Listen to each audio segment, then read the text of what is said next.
Mesdames et messieurs, bonsoir. Merci de nous rejoindre pour le journal en français. Voici les titres de ce journal.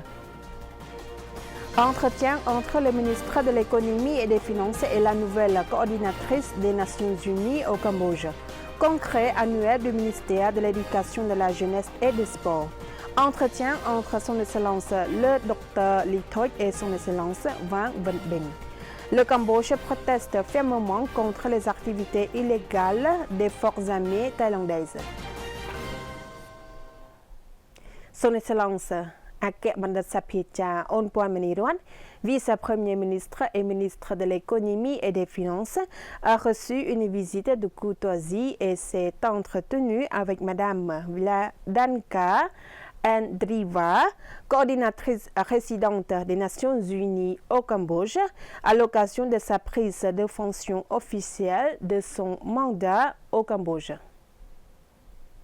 Au cours de la rencontre, son Excellence Akek Bandar Sapiecha Onpoameniruan et Madame Viladanka Andriva ont hautement apprécié l'excellente coopération entre le Cambodge et les Nations Unies à travers les différentes étapes jusqu'à aujourd'hui.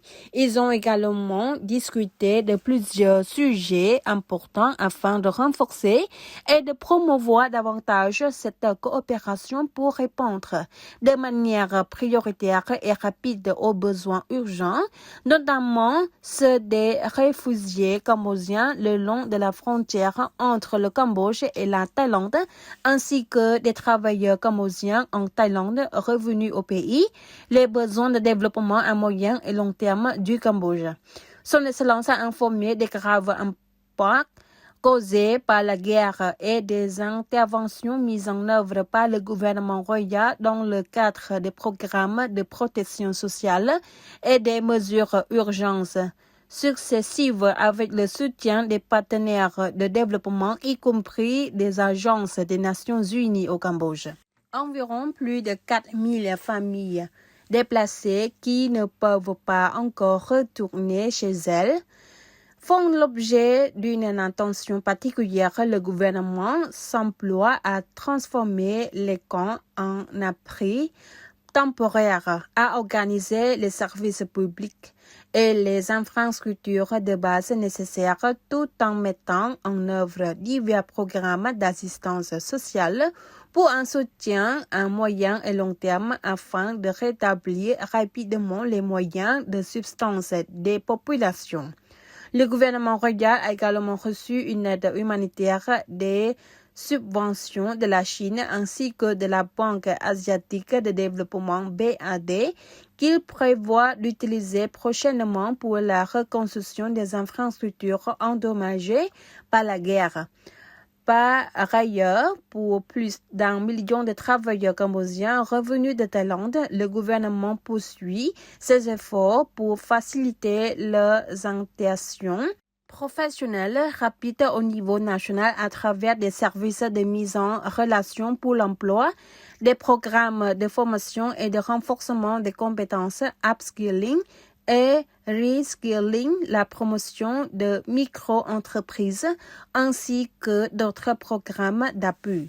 Son Excellence le vice-premier ministre a salué les nouvelles aides supplémentaires des partenaires de développement pour soutenir le développement à moyen et long terme du Cambodge et a demandé aux agents des Nations Unies, en particulier au Programme des Nations Unies pour le développement PNUD, de continuer à soutenir le Cambodge dans sa préparation à la sortie du statut de pays les moins avancés, le renforcement du système de protection sociale ainsi que l'élaboration d'un cadre de politique du financement national visant à mobiliser des ressources provenant de diverses source pour appuyer l'engagement du Cambodge à atteindre les objectifs de développement durable.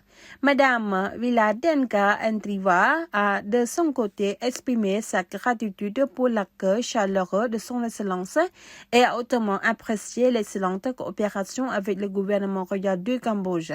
Elle a réaffirmé que les Nations Unies, à travers le PNUD, sont toujours prêtes à continuer de soutenir définir les principales priorités de développement du Cambodge tout en poursuivant le dialogue politique afin de promouvoir la mise en œuvre efficace du cadre de coopération 2024-2028. Elle continuera également à coordonner avec les parties concernées pour mobiliser l'aide humanitaire et l'assistance technique en soutien aux réfugiés et aux citoyens revenus de Thaïlande. Le ministère de l'Éducation, de la Jeunesse et des Sports organise son congrès annuel de 3 jours du 11 au 13 février sur le thème Nouveau parcours éducatif pour le développement d'un capital humain inclusif et résilient. Le congrès annuel du ministère de l'Éducation, de la Jeunesse et des Sports s'est déroulé sous la présidence de son Excellence Bandat Sapiecha Hongchunaron, vice-premier ministre, ministre de l'Éducation, de la Jeunesse et des Sports.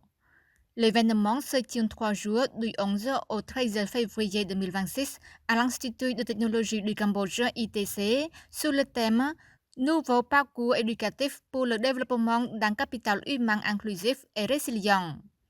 Lors de la cérémonie d'ouverture du congrès annuel, son Excellence Bandat Sapiecha Hongchunaron a qualifié l'importance de ce congrès annuel de clôture des travaux du secteur de l'éducation, de la jeunesse et des sports pour l'année scolaire 2024-2025 et de définition des orientations pour l'année scolaire 2025-2026. Elle a déclaré que cet événement, qui se tient sur 3 jours, constitue pour nous tous une occasion privilégiée d'examiner de concert les progrès réalisés dans le secteur de l'éducation, de la jeunesse et des sports au cours de l'année écoulée et de tracer ensemble les perspectives pour l'année à venir. Son Excellence le ministre a poursuivi que le thème du congrès, Nouveau parcours éducatif pour le développement d'un capital humain inclusif et résilient, l'objectif est de poursuivre la transformation du secteur afin de répondre au cadre politique précédemment défini par le gouvernement royal du Cambodge. À cet effet, le ministère a soigneusement sélectionné 5 thématiques majeures à aborder au cours de ce congrès. 1. Le développement d'un capital humain inclusif et résilient. 2. Le développement de l'enseignement supérieur pour la diversification et la croissance économique. 3. Le développement de la jeunesse au service de la nation et de la population. 4. Le développement de l'éducation physique et des sports pour le bien-être et le prestige national. Et 5. L'impact des injections des forces armées thaïlandaises sur le secteur de l'éducation et les mesures de riposte déployées.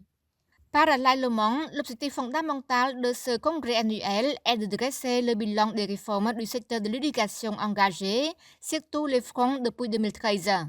Il s'agit d'examiner les accomplissements tant quantitatifs que qualitatifs afin de mettre en œuvre des mesures de soutien à la vision que j'ai moi-même énoncée. L'éducation doit être résiliente, l'éducation doit se poursuivre par l'innovation en s'adaptant aux réalités du terrain, a souligné son Excellence le ministre Hongchunaron.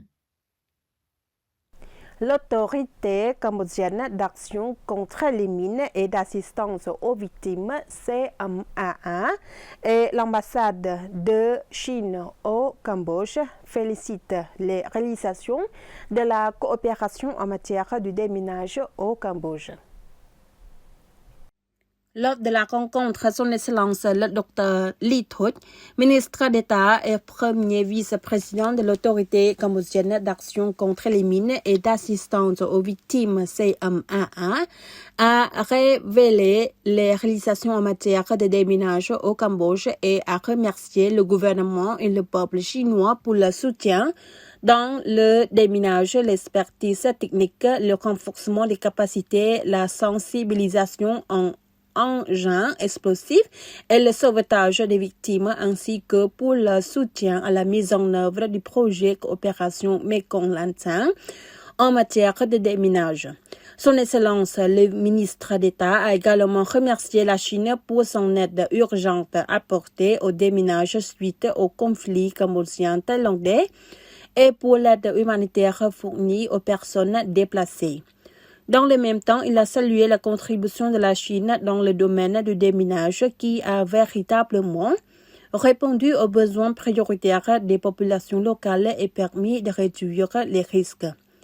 Son Excellence Ly Thôi a demandé à la Chine de continuer à soutenir les efforts du Cambodge pour résoudre le problème des mines et des restes explosifs de guerre. En réponse, Son Excellence Van Nguyen, ambassadeur de Chine au Cambodge, a félicité les réalisations du secteur du déminage au Cambodge. Il a accentué le soutien constant du gouvernement chinois à ce secteur qu'il considère comme un axe prioritaire de la coopération sino-cambodgienne visant à sauver des vies et améliorer les conditions de vie de la population.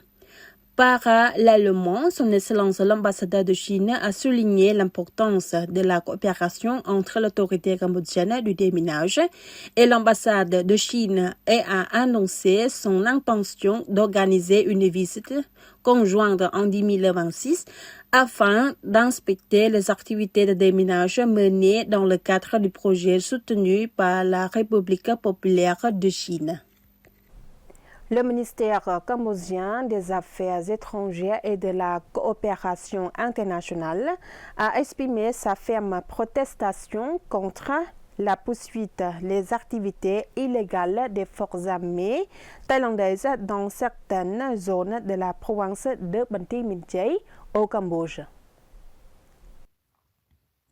Dans un communiqué de presse rendu public le soir du 11 février, le ministère cambodgien des Affaires étrangères et de la coopération internationale proteste fermement contre la poursuite des activités illégales des forces armées thaïlandaises dans certaines zones de la province de Banteay Minh Chey au Cambodge, occupée par la Thaïlande.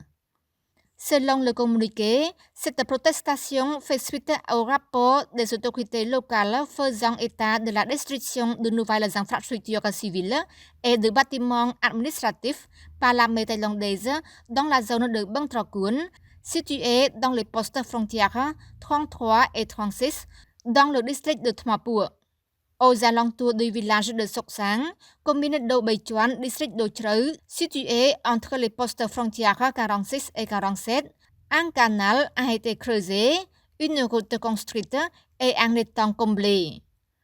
Ces travaux, qui modifient la géographie de la région, constituent une tentative manifeste de légitimer l'occupation illégale du territoire cambodgien.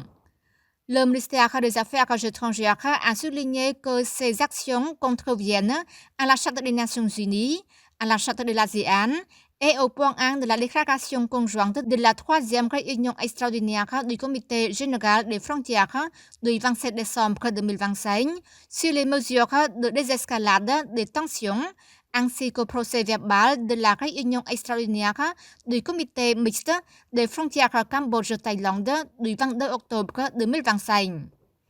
Le gouvernement royal du Cambodge réaffirme son engagement ferme et indéfectible en faveur d'un règlement pacifique et amical de tous les différends frontaliers avec la Thaïlande, ainsi qu'avec tous ses pays voisins, conformément au droit international et adhère aux principes selon lesquels les frontières ne doivent pas être modifiées par la force, a souligné le communiqué.